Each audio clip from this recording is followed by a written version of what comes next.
morning. Nobody here at the White House seems particularly sympathetic to federal worker worries about drafting an email with 5 things you did last week in it. You have people crying, people protesting. If you're wasting American taxpayer dollars to sit outside and hold a beer can or complain about Elon Musk, I have a question for you. What are you actually doing for your constituents, the people that voted for you in? Because you're not serving America. Musk still believes in the original email. Doge doesn't want any classified attachments, but they do want a list of 5 things from last week from everybody. And he is saying in a new post on X, subject to the discretion of the president, they, federal workers, will be given another chance. Failure to respond a second time will result in termination.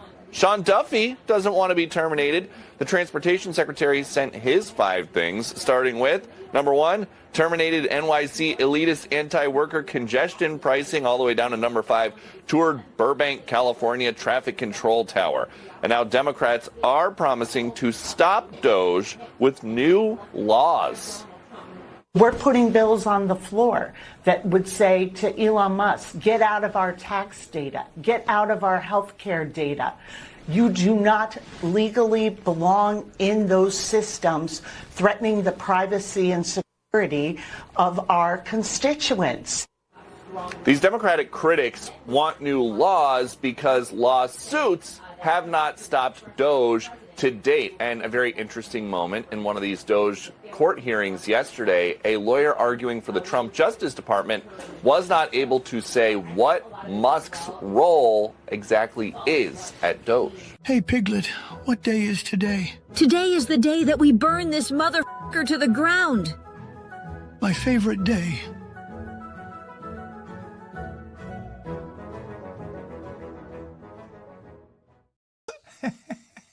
It's wholesome.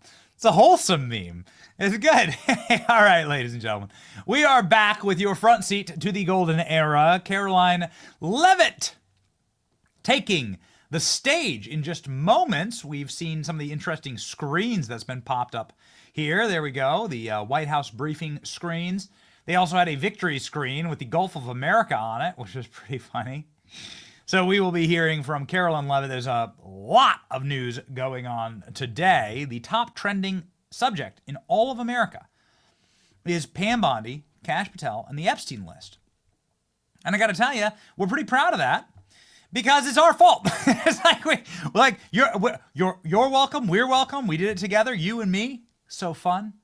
Shout out to the chat. Nothing but love to the chat. So what you can see here is the White House press briefing. We have a lot to talk about. I'm deigned to jump into a bunch of big subjects right now because what you see is the little guy going in and out of the door. Everybody in the front row sitting down in their seats, not doing their stand-ups. The cameramen getting their cameras out of the way. And so what that typically means is that we have an imminent beginning to the actual press conference. And so it's going to be, a wild one. You can expect a lot of questions about Doge.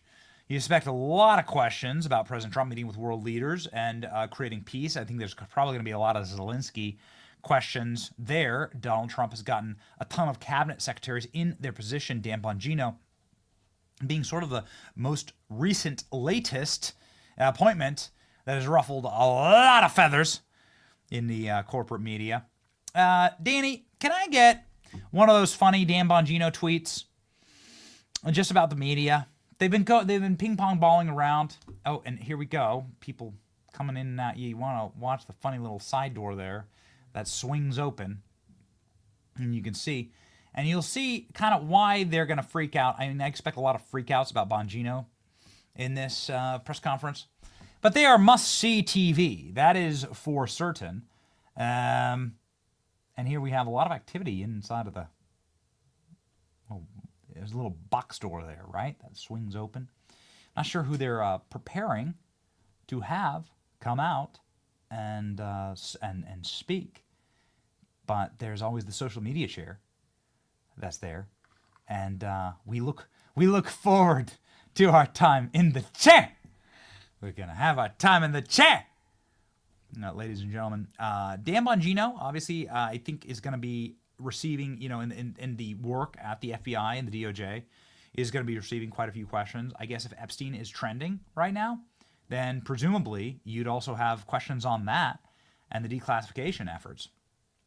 Our entire show was a declassification show this morning, and certainly what our audience, us together, right? We are you. We're very, very interested in all of this, and so yeah, I guess we'll wait and see. Carolyn Levitt will be talking about immigration numbers that have hit record historic lows. And we'll obviously also be talking about President Trump's accomplishments in the first month, because we ticked into the first month of the administration just this week. And so here we go. The screens here beside Carolyn Levitt have been sort of been flipping on and off. And so I'm not sure if perhaps that's what they're trying to solve for here, as they're clear. Yeah, clearly that's what they're trying to fix before the Carolyn Levitt Trump press secretary takes the podium. It looks like the new media person was just seated, and I don't recognize her. Is it her? Yeah, maybe. Okay, all right, maybe. And there's some assets that are going to be played there on the screen, so you can see that what they're doing there is they're testing right now. Here we go. The reason why libs are so freaking scared about Dan Bongino is that just days ago, Dan Bongino was sending tweets like this. And of course, you have our confirmation that we are monitoring this on 17 different screens, and so we won't miss a second of Carolyn Levitt's actual press conference here. The front row has been seated, and so that means that Carolyn Levitt will be out imminently. Again, I'm just repeating the words of the Deputy Director of the FBI, our friend and somebody who I consider a mentor, Dan Bongino. Still not tired of watching liberal media goons shit their diapers with every new move Trump makes. Watching their now hourly meltdown is the food that my soul craves. Keep it up, media dipshits. This is the man who will be doing press conferences from the FBI. Hopefully using this language from the dais at the FBI. Ladies and gentlemen, just one more, just for fun, just for old time's sake. And why you may be getting a couple questions about Dan Bongino from, and I quote, the media dipshits in the room today at the White House press conference. Dear libs, this is only stage one of a multi-stage FO portion of the FAFO, F around and find out agenda. More fun ahead, so please buckle up. Thanks, America. Dan Bongino tweeting these, posting this when he knew that he was going to become FBI deputy director. I mean, you have to assume that. Dan's show yesterday says that he was asking for this position. This was a position that he personally wanted. And so when Dan was tweeting these things, he, I think, probably had himself in mind in this position. So yeah, a lot of effing around, a lot of finding out happening. I wanted to take a moment and get to a subject. Again, we will let you know, here's the White House monitoring screen right now. This is live at the White House. Here we go. Perfect timing. Let's rock and roll. Carolyn Levitt. Good afternoon, everybody. Good afternoon. How are we today? Good. During his inaugural address, President Trump promised that America would be a manufacturing nation once again, and liberal pundits mocked him for it. But those critics were proven wrong once again. On the heels of President Trump's Oval Office meeting with Apple CEO Tim Cook last week, Apple just announced its largest ever commitment to American jobs and industry, with plans to spend and invest more than $500 billion in America over the next 4 years. Over the course of the current Trump administration, Apple plans to hire around 20,000 new workers, creating high-paying jobs right here in America. And the investment isn't limited to one specific region of our country. Apple teams and facilities will expand all over our country in Arizona, California, Iowa, Nevada, North Carolina, Michigan, Oregon, Texas, and Washington. With President Trump in charge, America is open for business. Apple CEO Tim Cook said it best in the company's announcement. We are bullish on the future of American innovation. On top of this incredible Apple announcement, President Trump already announced more than $1 trillion in pledged investments into the United States. And on another important note that the American people entrusted President Trump to fulfill, this administration's efforts to seal the border continue to prove extraordinarily successful. In President Trump's first month back in office alone, illegal border crossings hit lows not seen in decades, down 94% over the past year, while interior arrests are up 134%. And this past Saturday, this is a significant statistic that I wanted to share with all of you. There were only 220 illegal border crossings on Saturday. This is a 15-year low. Think about that in comparison to the amount of illegal border crossings we saw under the previous administration. Fox recently reported that a San Diego migrant shelter is closing its doors after saying they have not received new asylum-seeking families or individuals since January 20th. We all know what happened on January 20th, don't we? And yesterday, New York City Mayor Eric Adams announced that the massive Roosevelt Hotel migrant shelter in Manhattan will shut down in the next few months. We're also seeing a reverse migration effect. There are now verified reports from the Associated Press of migrants abandoning their journey to the United States and heading back home. This is the first time the Border Patrol has received these reports since 2020, during President Trump's first term. The returning migrants claimed in interviews that the new heavy security posture adopted by the Trump administration was a significant reason for their decision to return to the countries of their origin. Overall, the American people continue to overwhelmingly give President Trump very positive remarks. Nearly every one of President Trump's policy initiatives are receiving strong majority support. And I have noted that in every briefing since Inauguration Day. 81% of Americans support deporting illegal migrant criminals from our nation's interior. 76% of Americans support the DOJ-led efforts of a full-scale investigation to find and eliminate fraud and waste in government expenditures. Again, this is from a Harvard-Harris poll, a very legitimate pollster. 76% of Americans support closing the border. 69% of Americans support President Trump's common-sense efforts to ban men from women's sports. As you all know, we celebrated that executive order at the White House a couple of weeks ago. 65% of Americans support the president's efforts to eliminate all preferences by race in the hiring and awarding of government contracts, which is another pledge that DOJ is working hard to fulfill. And 61% of Americans, vast majority, support the president's plan for reciprocal tariffs to ensure that other countries are treating us the way we have always been treated. Despite what many Democrats and media members want you to believe, the Trump agenda is not only necessary, but it is overwhelmingly popular. Why? Because it's driven by common sense. And finally, as you all saw yesterday, a federal judge denied the Associated Press's emergency motion for a temporary restraining order against myself, our Deputy Chief of Staff Taylor Budowich, and our Chief of Staff Susie Wiles for our decision to remove the Associated Press from the White House press pool for certain and special events.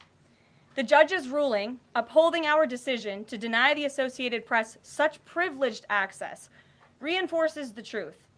And it reiterates what I said from this podium last week when that suit was filed. Asking the President of the United States questions in limited spaces, such as the Oval Office in Air Force One, is a privilege that unfortunately has only been granted to a few. It is not a legal right for all. The Trump administration has already proven to be the most transparent ever, and this president, the most accessible in history.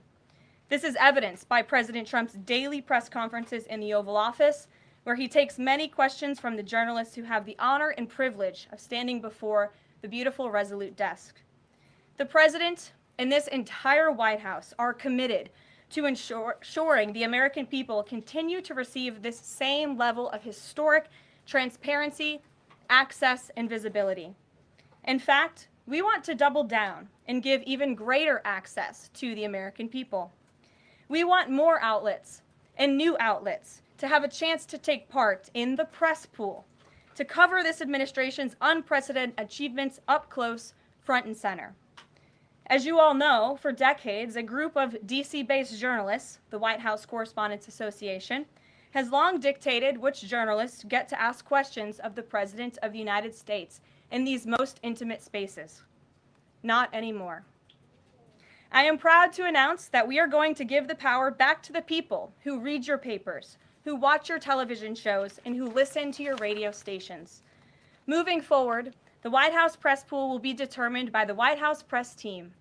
Legacy outlets who have participated in the press pool for decades will still be allowed to join, fear not, but we will also be offering the privilege to well-deserving outlets who have never been allowed to share in this awesome responsibility.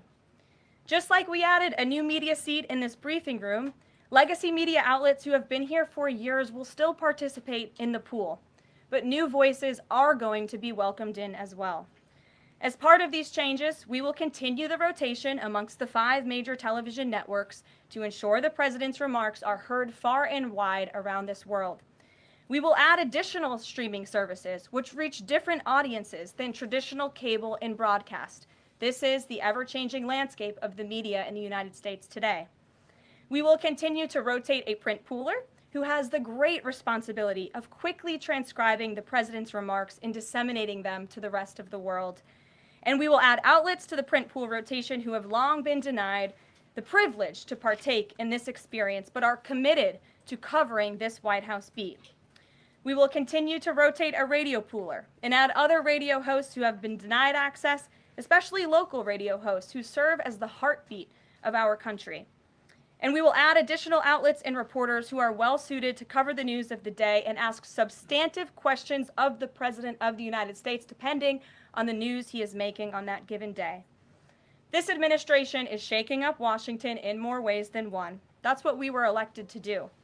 As I have said since the first day behind this podium, it's beyond time that the White House press operation reflects the media habits of the American people in 2025, not 1925. A select group of DC-based journalists should no longer have a monopoly over the privilege of press access at the White House. All journalists, outlets, and voices deserve a seat at this highly coveted table.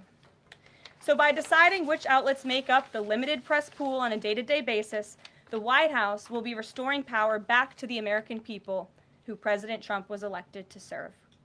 So in that note, in our new media seat today, we have Shelby Talcott, who is a White House reporter for Semafor.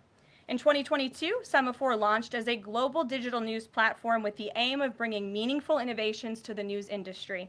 Today, they have nearly 1 million newsletter subscribers spanning 11 separate editions. With that, Shelby, I will take your questions. Thanks, Caroline. I've got 2 for you. One on foreign policy. Over the weekend, the President's Special Missions Envoy, Rick Grenell, was talking about Venezuela, and he said that the President isn't someone who wants regime change. Other administration officials have made clear that they don't see Maduro as the rightful leader. What is this administration's policy on a new government in Venezuela?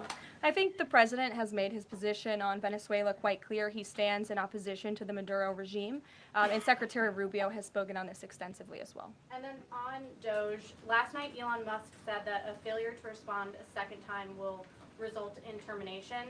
Will there be additional rounds of the "what did you do this week" email from Doge to federal workers? And what's the guidance on the federal workers who have been instructed by their agencies not to reply?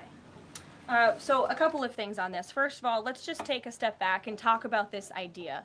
The President sent out a truth last weekend to Elon Musk saying he loves everything Elon is doing and he wants him to be even more aggressive because Doge thus far has proven incredibly successful in making our government more efficient. And so Elon and Doge came up with this idea. Elon has implemented this at his private companies. It has proven successful. And it's a very simple idea when you think about it.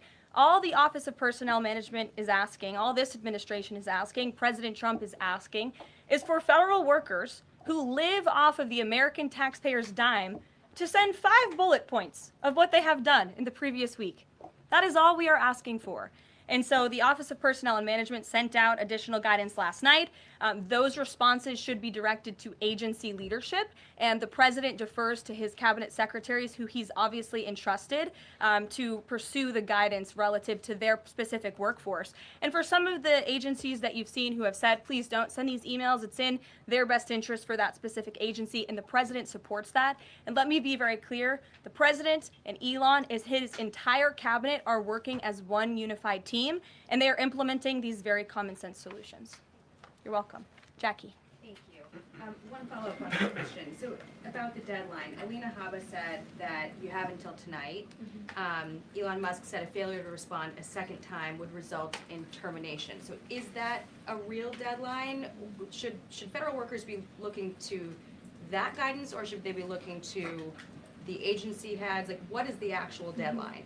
So again, the agency heads will determine the best practices for their employees at their specific agencies. Again, this was an idea that Elon come up with. Doge worked with OPM to actually implement the idea, and the secretaries are responsible for their specific workforce. And this is true of the hirings and the firings that have taken place. And we advise federal workers, unless your agency has dictated you not to respond to this email. In fact, I can announce that we've had more than 1 million workers who have chosen to participate in this very simple task of, again, sending 5 bullet points to your direct supervisor or manager, CCing OPM. I actually participated in myself. It took me about a minute and a half to think of 5 things I did last week. I do 5 things in about 10 minutes, and all federal workers should be working at the same pace that President Trump is working and moving. We have a country to save, and we want this federal government to be responsive to the needs of the American people who re-elected this president to have historic, massive reform, and that's what the intention of this idea is. Can you clarify one thing, though? Because Elon Musk also said that a reason that they wanted this 5 things email was just to see if people are actually alive. Citing that there are some federal workers who might not even be alive.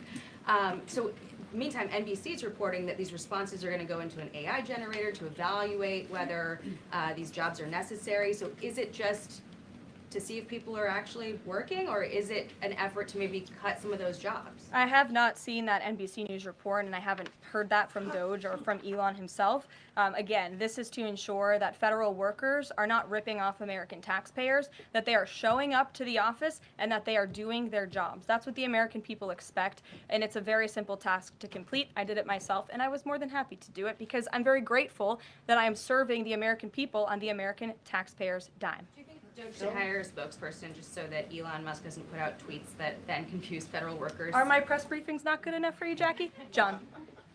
Carolyn, thank you. In the ruling by Judge McFadden yesterday, who dismissed the lawsuit that AP brought against yourself and your team members here, President Trump, in there he said, why not just do away with the entire White House Correspondents Association along with it, because essentially they have no authority, they just usurped it. What is your reaction to that?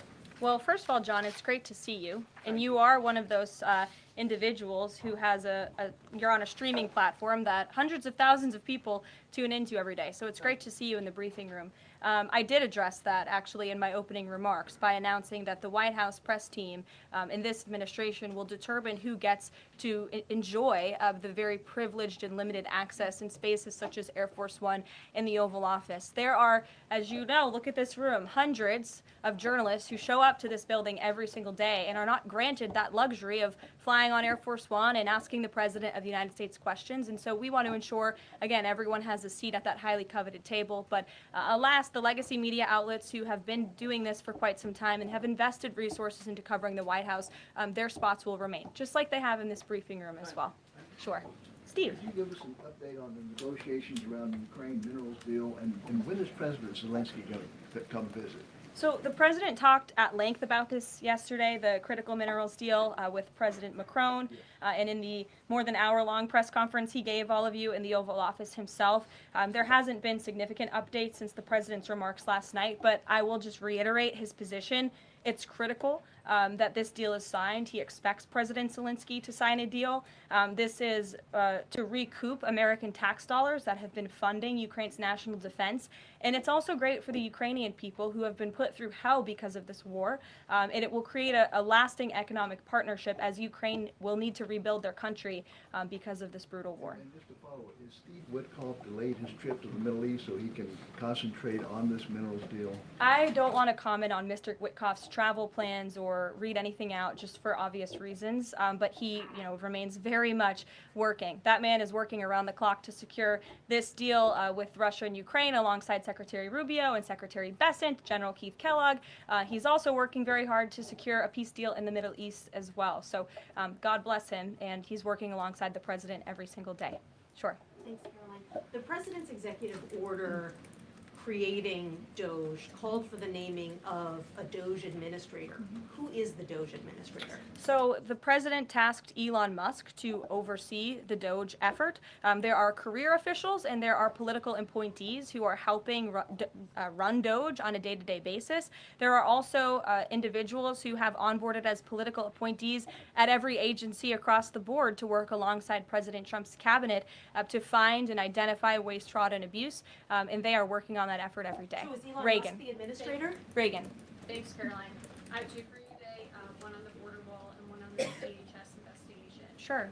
First on the border wall construction has restarted in Texas and California under contracts awarded under Trump's first term.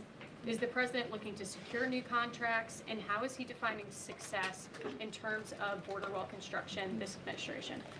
The border wall is a signature promise of President Trump's campaign. He talked about it way back in 2015 and 2016, and people laughed at him for bringing up this idea. It's proven to be not only an idea that he delivered on in his first term and continues to deliver on in his second term, but it's also proven to be highly effective. In fact, we know where there were parts of President Trump's border wall built and standing under the previous administration, illegal border crossings dropped 87% where there was a border wall. So the wall is an incredible deterrent factor for illegal migrant caravans. The president is committed to the continuation of the construction of the wall. And, the previous administration actually sold off the resources that the Trump administration secured to build the wall. And that's an egregious misuse of the American taxpayers' money. They just let those resources rot on the southern border. They actually sold them for pennies on the dollar. So this administration, DHS and ICE and Customs and Border Patrol and Tom Homan and all of the great people who are working on this effort are committed to continuing the construction of President Trump's border wall. Investigation into people who might be leaking within the administration. Will the White House release the names of the individuals that DHS Secretary Noem said were caught leaking details of the ICE raid? And can you share how many leakers have been caught so far and what agency they were a part of? I would defer you to DHS on the leakers that they have identified, but I know the president and this White House commend Secretary Noem for launching an internal investigation to identify those leakers because it's unacceptable for career bureaucrats who are standing in the way of the will of the American people and enacting President Trump's agenda. If they don't want to adhere to the will of the 77 million Americans who reelected President Trump, then they should go find another job. And if they continue to leak information, especially information that is critical to protecting Border Patrol agents and ICE agents who are out there doing jobs that not many people are willing to do, putting their lives on the line to protect our national security, then those individuals absolutely should be fired. And this administration is committed to finding them. Sure. Caroline, two questions for you. One related to Guantanamo Bay, the other to the White House Correspondents' Dinner. I wanted to get your response to some Washington Post reporting of the migrants who stayed over at Guantanamo Bay for the last 2 weeks. They told the Post they were rarely let outside. They were shackled and placed in what they described as cages and alleged that they were not treated as human beings. Does the White House have any response to those conditions? At Guantanamo Bay?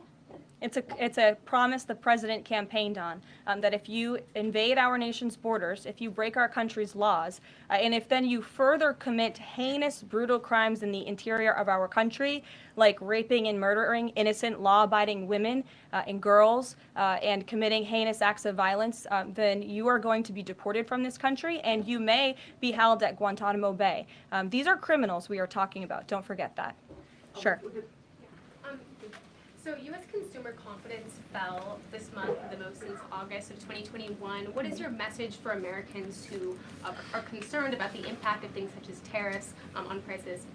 Yeah, sure. Well, thank you for that question. It's obviously an important one. The president campaigned on reigniting the Trump economy and fixing the mess that was created by the previous administration. We know they created an economic and an inflation nightmare for the American people, and I'm not going to stand up here and lie to you like my predecessor did about the state of our economy. We understand there are people that are hurting, and this administration is wholeheartedly committed to ensuring that those individuals see relief and price reductions and tax cuts and in less regulations that are burdensome on their household and their businesses. And the president and this entire administration are focused on that every day. I can go through the very long list of economic actions this president has taken. I know you work for Bloomberg, so I'm sure you're well aware of them, but I can assure the American people that the president is very much focused on bringing down the cost of living crisis in this country that was created by the previous administration.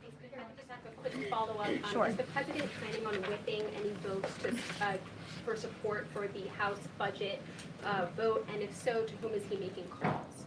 I'm not aware of any calls that he has made. I did talk to the president about his position on this just before coming down here, and he said that he's made it very clear to the Hill what his priorities for a budget are. He's said it to the Speaker of the House. He said it to Leader Thune. The Senate and the House know what President Trump wants and know what the American people want. And so he expects Congress to get it done. He's looking at the proposal from the House. He will also be looking at the proposal that I believe the Senate is drafting up as well. Sure. Thank you, Carolina. I have two questions. Does the United States, sorry.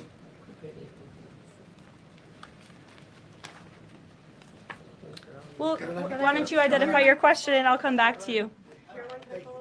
Sure, go ahead. So, what guarantee that Israel will withdraw from Lebanon soil after 2 weeks, as the ceasefire terms indicates? I'm not sure about the guarantee that you're referring to. I can tell you that this administration remains very much engaged. We know the deadline for the Phase 1 ceasefire is imminent. So Steve Witkoff, whom I mentioned earlier, and the president's administration and his team and the president himself remain very much engaged. We want to see the ceasefire continue, and the president has made it very clear he wants to see all of the hostages who have been held in captivity in Gaza returned home. Jeff. Carolyn, I was wondering if is Elon Musk going to attend the president's first cabinet meeting tomorrow? He is, as a matter of fact. I spoke to the president about that before coming down here as well. And Elon, considering he is working alongside the president and our cabinet secretaries, this entire administration will be in attendance tomorrow just to talk about DOJ's efforts and how all of the cabinet secretaries are identifying waste, fraud, and abuse at their respective agencies. We look forward to the meeting tomorrow, and I think you'll be hearing from the president and his cabinet where they're on campus tomorrow. I hope you guys are excited. Since some of those cabinet members were caught off guard by the email Nobody was caught off guard. A few departments said they were caught off guard. The FBI was, the DOJ was. Did anonymous sources say that, or did the cabinet secretary say that? The cabinet secretaries and others have said that they were not aware that this was happening. So I'm wondering, will there be a give and take tomorrow at the cabinet meeting? Is Elon Musk or the president open to any type of dialogue about who is actually in charge of the chain of command of these workers? I would reject the premise of your question, Jeff. The cabinet secretaries have not said that. I know anonymous sources, probably career bureaucrats, have leaked that to many of you in this room. But as I said at the beginning of this press conference, everybody is working as one team, and the president respects the decisions of his cabinet secretaries to tell his staff, their staff, not to respond to that email because they did so out of interests of national security, and they don't want to obviously risk confidential information. It's pretty common sense. Dasha. Musk has obviously been doing a lot of work. He's been working every day, and a lot of the time weekends. He is designated as a special government employee, which means that he can only work 130 days per year. Is the White House expecting him to limit his work to 130 days, or are you going to work around those rules? Do you want to see him extend beyond the 130 So today is February 25th, so I think we've been here about 35 days, roughly. So ask me in another 100 days. Daniel. Caroline, thank you. You opened up with a major announcement from Apple $500 billion, 20,000 jobs, doubling its advanced manufacturing fund. Yeah. What does that signal that such a global brand would make what it called its largest ever spend commitment just a month into President Trump's second term? What does that signal about his economic vision for the country? President Trump is a deal maker, and he has restored confidence in business leaders around this entire world. Apple is one of the largest companies on the face of the planet. They employ hundreds of thousands of Americans, but the president wants to see more Americans employed, more investments here in the United States of America. And this is another fulfillment of the president's campaign promises. I recall President Trump at his rallies on the campaign telling the world that if and when I am elected, America is going to be back, and we want your investments to be driven onshore. We want you to hire American workers, and you will have the lowest regulatory burden, the lowest tax cuts, and the president has already proven he's committed to slashing regulation. He's counting on Congress to implement those tax cuts. And so people are encouraged by the president's, again, as Tim Cook called it, they're bullish about American innovation because of the leadership of this president. And it's a stark contrast to the leadership of the previous administration, Joe Biden, who I don't think spent any time trying to recruit any investments or jobs here at home. Mary. We're hearing from some Republicans who are voicing concerns about how these cuts are being carried out. Congressman McCormick, a Republican from Georgia, tells us he's worried it's too rapid for real people to adapt to. And he says he's concerned that it could come off as discompassionate, in his words, that it could risk undercutting the strong message that he feels you're trying to send about the need to cut government waste. Well, I think that was one comment from one senator, and I think, as I cited in my opening remarks in the poll, the most important people are the American people, and 77% of Americans at home support a full investigation into the waste, fraud, and abuse that the federal government has been spending their tax dollars on. So that's the people the president cares about most, and that's why we're fulfilling this pledge. And again, it should come as no secret to anybody. The president campaigned on doing this. The president yesterday said if you don't respond to this email, you will be fired or semi-fired. What does he mean by that? Again, I've been asked to answer this question 3 times now. It is semi-fired. But it's in the memo. The president again has entrusted his cabinet secretaries to oversee their workforce. That's why he nominated them to be cabinet secretaries, and so federal workers can be directed to their agency leadership. Sure.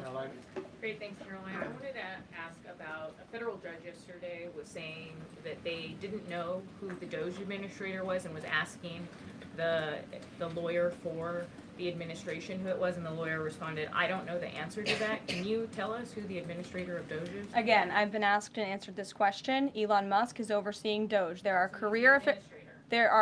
No, Elon Musk is a special government employee, which I've also been asked and have answered that question as well. There are career officials at DOJ. There are political appointees at DOJ. I'm not going to reveal the name of that individual from this podium. I'm happy to follow up and provide that to you. But we've been incredibly transparent about the way that DOJ is working. John. The Republican budget. Thanks a lot, Caroline. Since your last briefing, there have been some personnel moves that have been announced by the president, and I wanted to ask you about them. One was the president replacing the chairman of the Joint Chiefs of Staff, General C.Q. Brown Jr. What was the reason for the president naming a replacement for General Brown? And then I'll follow up with another personnel announcement that's been made over the last few days. He thinks he's doing a bad job. And it's time for a shakeup at the Pentagon. They failed 7 audits in a row. The trust in our United States military amongst the war fighters is low. The president is shaking up the Pentagon and the Department of Defense, of course, with Secretary Hegseth leading, and he has the right to do that. It's actually quite common from administration to do such a thing. The president, when he swore him in as the Chief of Staff for the Air Force, called him a great man and a great gentleman. Does he distance himself from the remarks that he made back in August of 2020? I think replacing him speaks for itself. James. There's one other one, if I'm sorry. Thank you. On the FBI, the president also announced a new deputy director of the FBI, Dan Bongino. From what has been reported, and maybe this is not accurate reporting, you can tell me, the FBI director, Kash Patel, informed Republican senators that it would be an individual named as the deputy who was a special agent currently at the FBI, and of course Mr. Bongino is not. What was the reason for naming Mr. Bongino to this position? And was Mr. Patel not correct in making that assurance to those senators? I'm not sure if anybody in this room has listened to Mr. Bongino when he talks about the past corruption at the FBI, when he talks about his experience serving for the United States Secret Service. This is a man who loves his country and who has honorably served our country in ways that many people have not. He understands the depth of the corruption at these institutions, which the American people reelected President Trump to shake up. And I think it's quite despicable to see many networks in this room who have had chyrons on their television screens labeling Mr. Bongino as a far-right podcaster. He is not. He is a former law enforcement agent. He is a former Secret Service agent who put his life on the line to protect this country, and that is why the President of the United States has entrusted him for this important role. He's also an outsider to this Washington swamp, and we often see that when outsiders are appointed to such coveted positions, a lot of people in this city get very, very nervous, and they should be, because Dan Bongino and Kash Patel and Attorney General Bondi are focused on rooting out the corruption at these agencies and ending the weaponization of government once and for all. I'd like to end with something. As you all know, you know what, James? I'm feeling generous. Go ahead. I will take it. Thank you, Caroline. Sure. I wanted to ask Don't make about, me regret this. I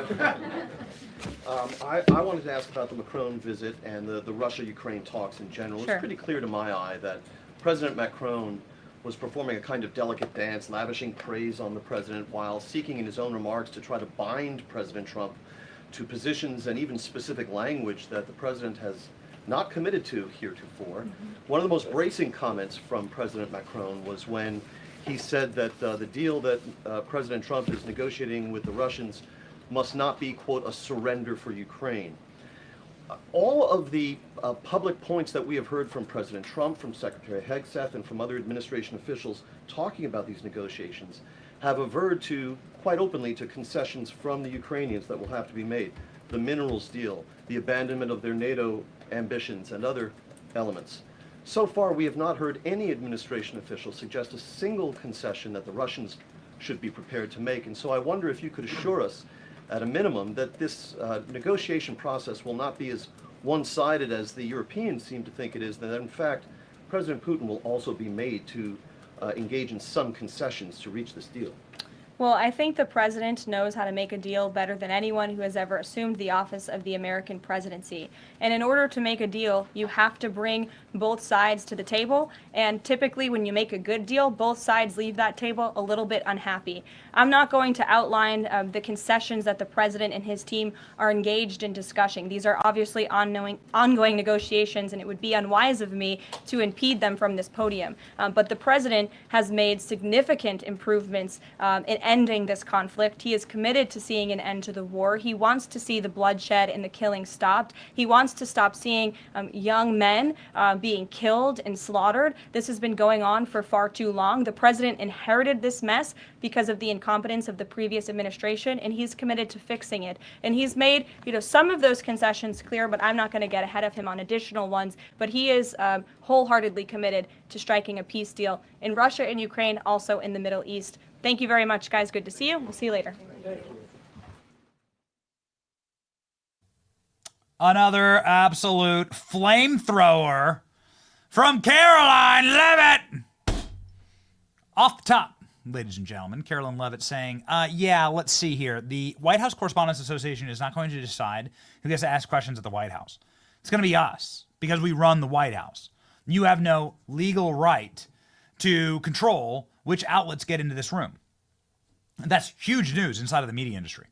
It's obviously going to ruffle an enormous amount of. So the White House Correspondents Association, it's not even real. Like they wield so much power over that room, and everyone's all scared of them, right? And whoever gets in charge, and it's always some corporate media goon, some apparatchik for the deep state that stands there and decides which outlets and which reporters get access to the White House.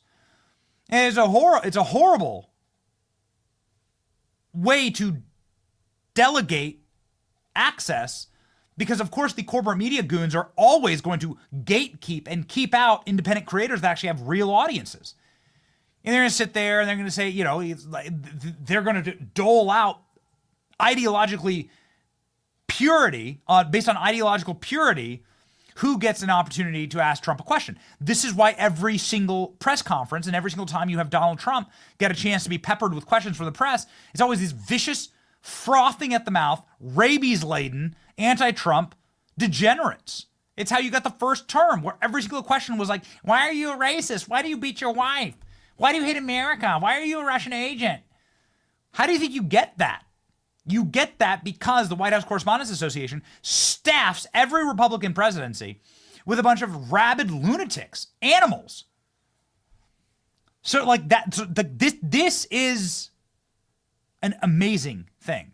Carolyn Levitt saying the White House Association will no longer decide who gets to go into the briefings. This is freaking awesome. It's a huge announcement. And then she went beast mode on Elon Musk and on Dan Bongino. Let's first listen to this announcement. As you all know, for decades, a group of DC-based journalists, the White House Correspondents Association, has long dictated which journalists get to ask questions of the President of the United States in these most intimate spaces. Not anymore. I am proud to announce that we are going to give the power back to the people who read your papers, who watch your television shows, and who listen to your radio stations. Moving forward, the White House press pool will be determined by the White House press team. Legacy outlets who have participated in the press pool for decades will still be allowed to join, fear not, but we will also be offering the privilege to well-deserving outlets who have never been allowed to share in this awesome responsibility. Just like we added a new media seat in this briefing room, legacy media outlets who have been here for years will still participate in the pool, but new voices are going to be welcomed in as well. So, ladies and gentlemen, we are very, very excited about this. We had a series of meetings at the White House last week, and we met with the press team, we met with the comms team, we met with the digital team, and so expect us, to have a little bit of a presence at the White House in the coming days, weeks, months, and years. It's going to be very exciting. We do have operations in Washington, D.C., thanks to you. We're a scrappy little independent organization, but we have bigger streaming numbers than all of the corporate press. Here, this is the streaming numbers for today. We can put them up here. This is a good example. Here's a perfect example. This is from our morning show. It's not us cherry picking. This is just from our morning show. This is us streaming. This is the YouTube platform. This is us streaming on YouTube against pretty much an entire slate of corporate, publicly funded. Some of them are publicly funded, and then many of them are are funded based on IPOs, stock market, publicly traded. So some of these outlets are actually funded from the government, and many of these outlets are funded, obviously from massive corporate interests. These are billion-dollar companies that we're streaming up against. Billion-dollar companies. NBC News, Bloomberg, Fox, ABC News. Nothing but love for our boys at Newsmax, okay? Okay, we love you at Newsmax. But the numbers speak for themselves. Who has the audience? Who's actually determining audience? And we thank you for that, obviously. We're not sitting here trying to pat ourselves. We just thank you for this. So when the White House talks about giving the power back to the people, they're talking about a new ecosystem. Carolyn Levitt said, we're not going to treat the press like it's the same country as it was in 1925 as in 2025. So in 1925, people are like, oh, I can't wait to read Reuters or my local newspaper. But now your local newspaper doesn't have any readers. And people are watching streaming shows. And so, let's give access to where people actually are. It's a freaking wonderful, wonderful thing to see. Carolyn Levitt, going in over the top, speaking of independent creators, Dan Bongino is an independent creator. So one of the granddaddies of this business. He's now going to be deputy director of the FBI. And Carolyn Levitt was asked about this. We predicted that this would be the fire from the day's press briefing. And here it is, ladies and gentlemen. Carolyn Levitt dropping the people's elbow on the reporter who's like, why would you hire Dan Bongino? He's a far-right extremist. We predicted this. Here we go. On the FBI, the president also announced a new deputy director of the FBI, Dan Bongino. From what has been reported, and maybe this is not accurate reporting, you can tell me, the FBI Director, Kash Patel, informed Republican senators that it would be an individual named as the deputy who was a special agent currently at the FBI, and of course Mr. Bongino is not. What was the reason for naming Mr. Bongino to this position, and was Mr.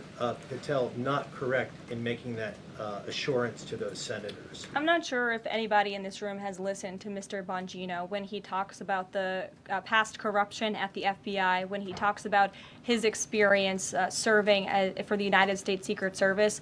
This is a man who loves his country and who has honorably served our country in ways that many people have not. He understands the depth of the corruption at these institutions, which the American people re-elected President Trump to shake up. And I think it's quite despicable to see many networks in this room who have had chyrons on their television screens labeling Mr. Bongino as a far-right podcaster.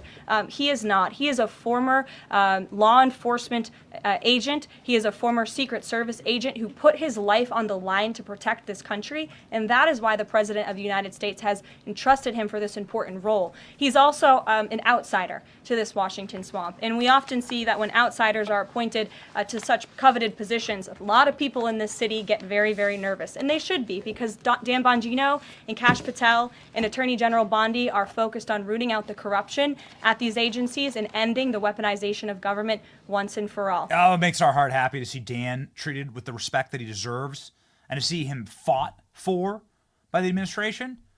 This is such a difference in the last administration when you can't run the same playbooks anymore. These people are not effing around. Let me tell you this. We met with the comms team. We met with the press team. We met with the digital team at the White House. We took selfies. We took photos. We brought you all with us. And then we went to Kash Patel's swearing-in ceremony. These people are not effing around. Like, there is a brand new White Oops, just a second. How we doing? Back? All right, ladies and gentlemen. Sometimes it happens. A glitch in the matrix. And especially when you're talking about the corporate media and the interests behind them. Yeah, you know what? It just happens. Just so happens that the stream glitches. The point is that yes, when you are doing independent media, when you are somebody who's making a change, when you're somebody who wants to change the system, what happened in term one is the media could ratchet up the pressure and could get the administration to either fire that person or to create so much drama that they atrophy the relationship and it implodes. Now, this administration is coming forward like a bulldozer. And when they're going after Dan Bongino, when they like come for Dan Bongino and they're like attacking him, it's like seen as a signal that they're doing the right thing. And this is what I was heard at meeting after meeting after meeting, that the prevailing opinion and vibe of the admin is F you. Like the American people, and that comes from the American people, okay? Not from anybody's internal bitterness, but from the American public that voted to put Donald Trump in charge, to break these systems, to destroy these systems. And that now there is the public will of the American people that knew Trump, saw Trump, and want more of Trump. And so now they feel like they have the country at their back. And they have now the sanctioning of the American public to go forth and to destroy these corrupt old systems, to rip them out, root and stem. And so it is a amazing moment. And that's why you're seeing sort of the reckless abandonment of old norms, like the destruction of the White House Correspondents Association, which is inconceivable for any administration over the last 30 years in my lifetime. But now they're just going out and just doing away with it, right? Because they feel like the American people have given them a mandate to do that. Final thing, speaking of mandates, Carolyn Levitt talking about the 5 tasks you got done. This is the email that Elon Musk sent out to all federal workers, and how stupid it is that federal workers can't answer this simple question. Here we go. First of all, let's just take a step back and talk about this idea. The president sent out a truth last weekend to Elon Musk saying he loves everything Elon is doing and he wants him to be even more aggressive because Doge thus far has proven incredibly successful in making our government more efficient. And so Elon and Doge came up with this idea. Elon has implemented this at his private companies. It has proven successful. And it's a very simple idea when you think about it. All the Office of Personnel Management is asking, all this administration is asking, President Trump is asking, is for federal workers who live off of the American taxpayer's dime to send 5 bullet points of what they have done in the previous week. That is all we are asking for. And so the Office of Personnel and Management sent out additional guidance last night. Those responses should be directed to agency leadership, and the president defers to his cabinet secretaries, who he's obviously entrusted to pursue the guidance relative to their specific workforce. And for some of the agencies that you've seen who have said, please don't send these emails, it's in their best interest for that specific agency, and the president supports that. And let me be very clear, the president and Elon, his entire cabinet are working as one unified team, and they are implementing these very common sense solutions. Why is this so hard? Well, there were 2 options, right? It's called the fork in the road for a reason. You could take 8 months severance with all of your benefits and retire early or just go find a new job. Or you could sit here and complain, bitch, and get fired because you can't answer the simple question, what did you do? Name 5 things that you've done over the last week. Federal government is enraged over this, but all it is a litmus test. It's a blot test, right? This is the easiest way to cull the massive workforce. We did have some very specific meetings with people that are internal at Doge and people who are external also in the enforcement of this. And it's pretty remarkable. The issue is the scale. The federal government is the largest employer on earth. It has 2.5 million employees. So how do you determine which ones are doing their jobs and how do you determine which ones aren't? You have to do these type of mass litmus tests that are determinants to whether you are worth something inside of the federal workforce, whether you have value to the public sector or private sector. And the first test is here's a resignation letter. The people who took the resignation are clearly ones that believe that they have skills that can be used in the private sector. Of course I'll take the severance. 8 months of my pay, plus all my benefits. I'll just go find another job. The ones who are clinging desperately like to their little government job are the ones who believe they have no actual value to the private sector. And therefore, no value to the public sector. And so that's one culling. And then the second culling is name 5 things you did. If you can't name 5 things you did, then you clearly are not using the American taxpayer dollars correctly. And so you need to go, right? You're not doing anything. It's like an easy way to find if you're doing something. So we love this vibe. We love this new attitude from the White House. We heard it directly from the White House. It's awesome to see. We've been needing this for a very long time in this country. It's incredible to live in this timeline. It's amazing to do it together. We want to thank you. We don't put up graphics like this to brag. Just one more time. We don't put up graphics like this to brag. This is a show built by you, for your voice, and this is what we view as our sacred charge, is to ensure that the questions that you want and that you have get asked. That's why we're very excited. One of these days, the White House got a lot of things going on. We are going to get in that new media seat. We're going to ask questions. It's going to be real fun. We'll tell you all about it. We'll open it up and we'll let you ask the questions yourself. We will be your voice. And that's the difference in the landscape now. We are not the voice of special interests. We are not the voice of Pfizer or some massive corporation that paid us to say something. No. You won't see our names on any of the USAID stuff. You won't see our names in any of the campaign stuff, right? Oh, this campaign was paying Benny. Oh, that campaign was paying this governor, this senator. No, you will never see it, okay? You are the only people that we will ever answer to.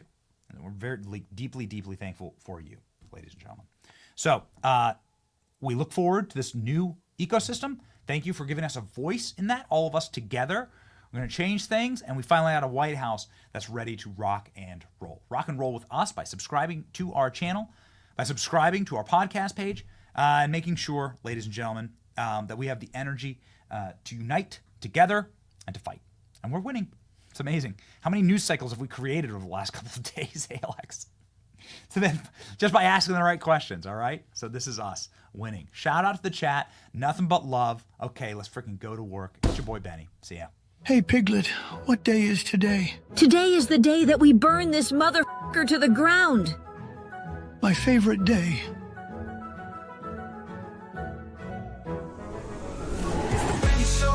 The truth gon' be faith and freedom on your TV screen. Stand up strong, battle through the night. The Benny Show's here, bringing liberty to light. From the speeches to debates, Benny sharp like a blade, cutting through the lies, watch the truth cascade. With the warrior's heart, this man never fades.